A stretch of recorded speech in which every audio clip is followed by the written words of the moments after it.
உலகம் முழுவதும் வாழக்கூடிய ஸ்ரீ குபேரன் டிவி நேயர்கள் அனைவருக்கும் உங்கள் தாம்பரம் ஸ்ரீ வாராகி ஈசனேசன் சுவாமியுடைய நல்லாசிகள், வாழ்த்துக்கள். ஜெய் வாராகி, ஜெய் ஜெய் வாராகி. நமச்சிவாய். ஆகஸ்ட் மாத ராசி பலன். இந்த ஆகஸ்ட் மாதத்தை பொறுத்தவரையிலும் முதல்ல கிரக அமைப்புகளை பார்த்துடுவோம். சூரிய பகவான் ஆட்சி பலம் பெறுகிறார். ஆகஸ்ட் 15ஆம் தேதியிலிருந்து கிட்டத்தட்ட ஒரு ஆகஸ்ட் 15ஆம் தேதியிலிருந்து சூரிய பகவான் நவநாயகர்களை தலைவனாக விளங்கக்கூடிய சூரியன் ஆட்சி பலம் பெறுகிறார். இது ஒரு மிகப்பெரிய நல்ல யோகம். ஏன்னா பொதுவாக சூரியன் நல்ல நிலைமையில் இருக்கணும், அஸ்தங்கமாகக்கூடாது, அல்லது வேறு ஏதாவது தீமையான ராகுவோட சேர்றது, செவ்வாயோட சேர்றது, இந்த மாதிரி சூரியன் கெட்டு போகாமல் இருக்கணும். அப்போ தான் அந்த மாதம் நமக்கு நல்லாயிருக்கும்.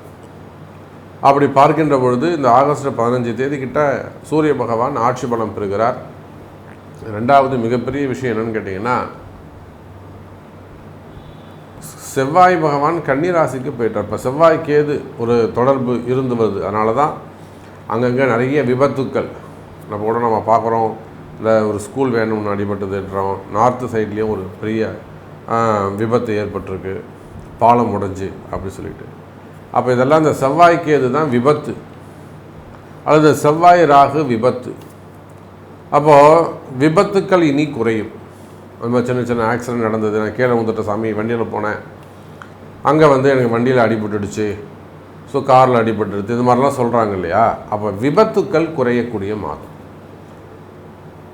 அதே போல் இந்த செவ்வாய் கன்னிராசியில் போய்ட்டு அவர் சஞ்சாரம் செய்ய போகிறார். இங்கே சூரியன் கேது தொடர்பு ஏற்பட போகிறது.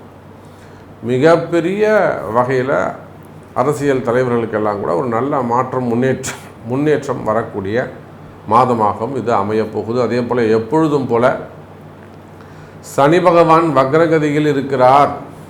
இப்போ சனி வக்ரம் ஆயாச்சுனாக்கா தொழில் அமைப்புகள், வேலை வாய்ப்புகள்லாம் ரொம்ப கேர்ஃபுல்லாக இருக்கணும்.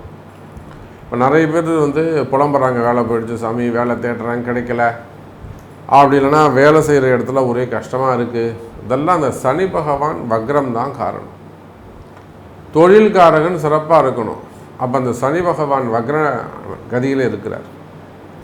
இப்போ இதுக்கெல்லாம் என்ன நிவர்த்தி? சரி, அவர் அப்படி தான் இருப்பார். மேபி ஒரு டிசம்பர் மந்த் வரலையுமே கூட அவர் சனி பகவான் வக்ரகதியில் தான் இருக்க போகிறார். அப்போ அந்த 5 மாதம் சாப்பிடாமல் இருக்க முடியுமா? உயிர் வாழாமல் இருக்க முடியுமா? வேலைக்கு போகாமல் இருக்க முடியுமா? வாடகை கொடுக்காமல் இருக்க முடியுமா? உயிர் வாழ்ந்தாகணுமே. அப்போ இதுக்கு என்ன வழி? இதுக்கு என்ன சொல்யூஷன்? சனி பகவான் வக்ரகதியில் இருக்கிறாருன்னு சொல்கிறீங்க, அதனால தான் தொழில் முடக்கம், அல்லது தொழிலில் கஷ்டம்னு சொல்கிறீங்க, அல்லது தொழிலை நடத்தலாமா, விட்டுட்டு ஓடி போயிடலாமா, இல்லை எங்கேயாவது சொல்லாமல் கொள்ளாமல் ஏதாவது பண்ணிக்கலாமான்ற ஒரு சூழ்நிலை இருக்குது, அல்லது வேலையில் டஃப்னு நீங்களே சொல்கிறீங்க. இது எல்லாத்தையும் சொல்லக்கூடிய நீங்களே அதுக்கு ஒரு தீர்வும் சொல்லுங்கள் அப்படின்னாக்கா, இதைத்தான் நம்ம ப்ரீஃபாக ஒரு ராசிக்கும் தனித்தனியாக பார்க்க போகிறோம். அப்போ இந்த கிரக அமைப்புகளை கொண்டு சிம்ம சூரியன், கன்னியில் செவ்வாய், அதே போல் சனி வக்ரம், இந்த 3 கிரகங்களும் இந்த ஆகஸ்ட் மாதத்தில் மாற்றம் பெறுகின்றன. மற்றபடி இந்த ராகு கேது குரு இவங்கெல்லாம் அங்கேயே தான் இருக்காங்க. இதில் இன்னொரு பெரிய நல்ல விஷயம் என்னென்னா, குரு சுக்கிரன் இணைவு. மிதுன ராசியில் குரு சுக்கிரன் ஒரு இணைவு, அது ஒரு நல்ல காம்பினேஷன்ஸு. இந்த காம்பினேஷன் எதுவுமே பெட்டராக இல்லை. சனி வக்ரம் நல்லா இல்லை. சூரியன் கேதுவோட தொடர்பு, ஏன்னா இந்த கிரகண தோஷம்னு சொல்லுவாங்க. இந்த சூரிய கிரகணம்னா கேது தான் சூரியனை மறைக்கும். அப்போ பாருங்கள், அது கிரகண தோஷம் ஆகி போச்சு. கன்னியில் செவ்வாய் அதுவும் நல்லா இல்லை. அப்போ இந்த மாதம் எது சிறப்பான யோகம்னா, மிதுனத்தில் இருக்கக்கூடிய குரு சுக்கிரன் காம்பினேஷன்ஸ். ஸோ அந்த கிரக சேர்க்கை ரொம்ப வலுவான கிரக சேர்க்கையாக, அதிர்ஷ்டமான, இன்னும் சொல்லப்போனால் நிறைய ஒரு மகாலட்சுமி யோகம், மகாலட்சுமி அப்புறம் ஆதிலட்சுமி, அந்த மாதிரி அஷ்டலட்சுமி யோகத்தை கூட கொடுக்கக்கூடிய மாதமாக இந்த மாதம் அமையப்போகுது. ஸோ உங்கள் கவலையெல்லாம் மறையக்கூடிய மாதமாகவும் இது அமையப்போகுது. வாருங்கள், உங்கள் ராசிக்கு என்ன நடக்குதுன்னு பார்த்துருவோம். அன்பார்ந்த துலாம் ராசி அன்பர்களே, ஆகஸ்ட் மாதம் அற்புதமான கால நேரம். உங்களுக்கு என்னங்க 9ல் சுக்கிரன் 9ல் குரு. துலாம் ராசிக்கு இது அதிர்ஷ்டத்தின் மேல் அதிர்ஷ்டம். ஆமாம் சாமி நீங்கள் இப்படி தான் சொல்கிறீங்க, ஆனால் எனக்கு ஒன்றுமே நடக்கல. இதெல்லாம் நான் நம்பவே மாட்டேங்க. ஏன் நீங்களாம் எப்படி இருந்தீங்க? துலாம் ராசி என்பர்கள் எப்படி இருந்தாங்க? என்னெல்லாம் கஷ்டப்பட்டீங்க? வருமானம் முடக்கம் இருந்தது, தொழில் முடக்கம் இருந்தது, குடும்பத்தில் பிரச்சனைகள் இருந்தது, அண்ணன் தம்பிகளுக்குள்ள அந்த மாதிரியான குடும்ப பிரச்சனைகள் இருந்தது, கணவன் மனைவி பிரச்சனைகள் இருந்தது. இதெல்லாம் நம்ம பார்க்காமலா இருந்தோம். ஆனால் துலாம் ராசி என்பவர்களை இப்போ நீங்கள் எப்படி இருக்கீங்கன்னு நம்மளால சொல்ல முடியும். எல்லா பிரச்சனையும் ஒரு 80% முடிஞ்சது. அடுத்து வளர்ச்சி வர ஆரம்பிச்சிடுது. இதுதான் உண்மை. என்கிட்ட ஜாதகத்தை கொடுத்துட்டு நீங்கள் மறைக்க முடியாது. இனி உங்களுக்கு நல்ல நேரம் பிறந்துடுச்சுங்க. நல்லா தாங்க இருப்பீங்க. நீங்கள் நல்ல நேரம் ஆரம்பிச்சிடுது. இனி அடுத்து வரக்கூடிய மாதங்கள், அடுத்தடுத்து வரக்கூடிய வருடங்கள், இவை எல்லாமே நல்ல எதிர்காலம் அமையும். நல்ல எதிர்காலம் அமையும். கவலை வேண்டாம் துலாம் ராசி அன்பர்களே. அப்போ துலாம் ராசிக்கு என்ன பிரச்சனை? நிலையான வருமானம் இல்லை. இவ்வளோதான் விஷயம். ஸ்டாண்டர்டு பிஸ்னஸ் இல்லை ஸ்டாண்டர்டு இன்கம் நமக்கு அமையலை. இதுதானே பிரச்சனை உங்களுக்கு. கரெக்டாக? கவலை வேண்டாம் துலாம் ராசி என்பர்களே. இந்த ஆகஸ்ட் மாதம் நல்ல அற்புதமான வரவு செலவு மிகுந்த மாதம். டிரான்சாக்ஷன்ஸ் அற்புதமாக இருக்கும். மற்ற மாதங்களை காட்டிலும் இந்த மாதம் உங்களுக்கு வரவு அதிகமானதாக இருக்கும். வரவு செலவுகள் கூடும். டிரான்சாக்ஷன்ஸ் நல்ல முறையில் இருக்கும். டிரான்சாக்ஷன் நல்ல முறையில் இருந்தால் ப்ராஃபிட் இன்க்ரீஸ் ஆகும். அன்றைக்கெலாம் ஒரு துலாம் ராசி என்பது சொல்கிறாரு, சாமி நான் ஒரு 2-3 ஆட்வேர்ட்ஸ் வச்சுருக்கேன். நம்ம ஊர்லேயும் மானாமதுரையில் இருக்கிறேன். ஒரு 3 நம்ம ஊர்லேயே 3 ஆட்வேர்ட்ஸ் 3 இடத்துல இருக்குங்க நமக்கு கடை. ஒரு இடத்துல சிமெண்ட் கூடம் இருக்குது, ஒரு இடத்துல கம்பி இருக்குது, ஒரு இடத்துல ஆட்வேர்ட்ஸ் வச்சு நடத்துகிறேன். சொந்த இடம்லாம் இருக்குது சாமி. ஒரு 2 கோடி ரூபாய் ஒரு இடத்துல போய் முடக்கம் ஆயிடுச்சு. அப்போ நான் ஏமாறலை, ஒரு இடத்துல தான் போட்டு வச்சுருக்கேன். அது மூவ் ஆகும்னு நினச்சேன், மூவ் ஆகவே இல்லை. சிக்கலில் போய் மாட்டிக்கிட்டேன். அந்த 2 கோடி ரூபாய் போய் சிக்கலாக மாட்டினதால ரொட்டேஷன் இல்லாமல் போச்சு. கொடுக்க வேண்டியவங்களுக்கு கொடுக்க முடியல, இன்ட்ரெஸ்ட்டு கட்ட முடியல. அப்படியே நான் ஒரு 3 பக்கமும் அரெஸ்ட் பண்ண மாதிரி ஆயிடுச்சுங்க. என்ன இது என்ன சாமி ஆகும் அப்படின்னார். கவலையே படாதீங்க சார், இது ஆகஸ்ட் மாதம் சரியாகும். அப்போ அதை போல் ஒவ்வொரு துலாம் ராசி என்பர்களும் உலகம் முழுவதும் வாழக்கூடிய துலாம் ராசி என்பர்களே, இந்த மாதிரி ஏதேனும் ஒரு வகையில் நீங்கள் போய் லாக் ஆகிருக்கலாம்.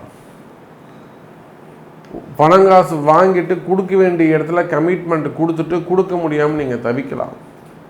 கடன் சுமைகளாக இருக்கலாம், கடன் பிரச்சனைகளாக இருக்கலாம், வம்பு வழக்குகளாக இருக்கலாம், செட்டில்மெண்ட்டாக இருக்கலாம், அல்லது இடப்பிரச்சனையாக இருக்கலாம், அல்லது குடும்ப பிரச்சனைகளாக இருக்கலாம், அது சார்ந்த செட்டில்மெண்ட்டாக இருக்கலாம். இன்னும் சொல்லப்போனால் தொழில் அமைப்புகள் பிஸ்னஸாக இருக்கலாம். அங்கே பில் பேமெண்ட்ஸாக இருக்கலாம், இல்லை நீங்கள் மார்க்கெட்டுக்கு கொடுக்க வேண்டியது, அல்லது உங்களுக்கு சேர வேண்டிய பணங்காசுகள். அப்போ இந்த மாதிரி உலகம் முழுவதும் வாழக்கூடிய துலாம் ராசி அன்பர்களே, உங்களுக்கு இருந்து வரக்கூடிய கஷ்ட நஷ்டங்கள், தொழில் பிரச்சனைகள், மெயினாக ஃபண்டு டிமாண்டு, பணப்பிரச்சனைகள், ஃபைனான்ஸ் ப்ராப்ளம், ஃபண்டு டிமாண்டு, பணப்பற்றாக்குறைகள் இருக்குமே. ஆனால் கவலை வேண்டாம் எழுதருமே துலாம் ராசி என்பர்களே, இந்த ஆகஸ்ட் மாதம் அது சரியாகும். எப்படி சாமி மேஜிக்காக நடக்கும்? ஆமாங்க. 9ஆம் இடத்தில் ராசிநாதன் சுக்கிரன் குருவோடு இணைகிறார். ஏற்கனவே 9ஆம் இடத்துல குரு. இந்த 9ல் குரு இருக்க போயிட்டு தான் உங்களுக்கு நல்லா ஓஹோன்னு ஒரு யோகம். அதுதாங்க உங்களுக்கு ஒரு நல்ல யோகம். அவரோட உங்கள் ராசிநாதன் சேர்ந்துட்டதுனால உங்களை கையில் பிடிக்க முடியல. ஒன்றும் கண்டுக்காமல் இருக்கீங்க. இன்னும் அடுத்தடுத்த மாதங்களுடைய எதிர்காலம் என்னன்னு உங்களுக்கு தெரியாது. இன்றைக்கி நீங்கள் ஜாலியாக இருக்கீங்க, இன்றைக்கி உங்களுக்கு அலட்சியம் இருக்குது அப்படின்னா அது 9ஆம் இடத்தில் இருக்கக்கூடிய குரு சுக்கிரன் யோகம். நிச்சயமாக இந்த ஆகஸ்ட் மாதம் துலாம் ராசி என்பவர்களை நீங்கள் எந்த தொழில் செய்பவராக இருந்தாலும் சரிதான், ஷேர் மார்க்கெட்டாக இருக்கலாம், ஸ்டாக் மார்க்கெட்டாக இருக்கலாம், ரியல் எஸ்டேட்டாக இருக்கலாம், பில்டர்ஸாக இருக்கலாம், ப்ரமோட்டர்ஸாக இருக்கலாம். அப்போ நீங்கள் எந்த தொழில் செய்பவராக இருந்தாலும் சரிதான், தொழில் அமைப்புகளை பொறுத்தவரையில், பிஸ்னஸை பொறுத்தவரையில் தொழிலில் நல்ல முன்னேற்றங்கள் இருக்கும். இடதருமை துலாம் ராசி அன்பர்களே, குறிப்பாக கடன் சுமைகள், கடன் பிரச்சனைகள், நீங்கள் குடும்ப பெண்களானாலும், ஒரு குடும்ப பெண்களாக சிறு தொழில் செய்யக்கூடிய பெண்களாக இருக்கலாம், புரியுதுங்களா? அல்லது வேலைக்கு செல்லக்கூடிய அன்பு குழந்தைகள். அப்போ கடன் சுமைகள், கடன் பிரச்சனைகள் இருக்குமே, ஆனால் அந்த கடன் சுமைகள், கடன் பிரச்சனைகள் தீரும். தொழில் அமைப்புகள் சிறப்பானதாக இருக்கும். உடல்நிலை ஆரோக்கியம் அதிகரிக்கும். மெயினாக வீடு சரியில்லாமல் இருக்கிறது, குடியிருக்கக்கூடிய வீடு அல்லது தொழில் செய்யக்கூடிய இடம் சரியில்லாமல் இருப்பது, திருஷ்டிகள், அதிகமான திருஷ்டிகள். அக்கம் பக்கத்தில் இந்த கதை திறக்க முடியாது, அந்த கதை திறக்க முடியாது. வெளியில் தலை காமிச்சாலே ஒரே போட்டி பொறாமையாக இருக்கும். இன்னும் இப்படி இருக்கானே அப்படின்னு சொல்லிட்டு, இவ்வளோ தூரம் வளர்ந்து வந்துட்டானே, அன்னைக்கு கஷ்டப்பட்டு இருந்தானே. அப்போ அந்த மாதிரி போட்டி பொறாமைகள், திருஷ்டிகள், செய்வினை கோளாறுகள் இருக்குமே. ஆனால் கவலை வேண்டாம் துலாம் ராசி அன்பர்களே, அந்த போட்டி பொறாமைகள் குறையும். அல்லது அந்த செய்வினை கோளாறுகள்லாம் கூட விலக்குவதற்கு வாய்ப்புகள் உண்டு. கவலை வேண்டாம் துலாம் ராசி அன்பர்களே. எதிரிகளால் வரக்கூடிய தொந்தரவுகள், எதிரிகளால் வரக்கூடிய பிரச்சனைகள் குறையும். எதிரிகளை ஒரு கட்டுப்படுத்தக்கூடிய அதிகாரம், அது நல்ல தன்மை உங்களுக்கு கிடைக்கும், உங்கள் ஜாதகத்துக்கு அமையும். கவலை வேண்டாம் துலாம் ராசி அன்பர்களே. அதே போலத்தான் குழந்தை பாக்கியம், எளிமையாகவே குழந்தை பாக்கியம் அமையும். அப்படி இல்லைன்னா ட்ரீட்மெண்ட்டுக்காக செல்லக்கூடிய தாய்மார்கள், பெற்றோர்கள், ஐவிஎஃப், இன்னும் நிறைய ட்ரீட்மெண்ட் மெத்தட்ஸ் இருக்குது. அப்போ ட்ரீட்மெண்ட் முறையில் கூட குழந்தை பாக்கியம் பெறுவதற்கான வாய்ப்புகள் உண்டு. ஆயுள் ஆரோக்கியம் அதிகரிக்கும். உடல்நல குறைவுகள் இருக்குமே, சின்ன சிறு விபத்துக்கள் ஏற்பட்டு இருக்குமே, ஆனால் அதெல்லாம் சரியடைந்து மீண்டும் அதி சீக்கிரமாக வேலைக்கு போவதற்கான வாய்ப்புகள் உண்டு. எளிமையான பரிகாரங்கள் உங்களுக்கு கை கொடுக்கும் என்பதை சொல்லிக்கொண்டு, உங்களுடைய கேள்விகளுக்கு, உங்களுடைய சந்தேகங்களுக்கு உங்களுடைய பிறப்பு ஜாதகம்தான் பேசும். நன்றி, நமச்சிவாயம். ஜெய் வராகி, ஜெய் ஜெய் வராகி. ஸ்ரீ குபேரன் டிவியை பார்த்தமைக்கு நன்றிகள். மேலும் இது போன்ற தகவல்களை தெரிந்து கொள்ள ஸ்ரீ குபேரன் டிவியை சப்ஸ்கிரைப் செய்யுங்கள். மறக்காமல் பெல் ஐக்கானை கிளிக் செய்யுங்கள்.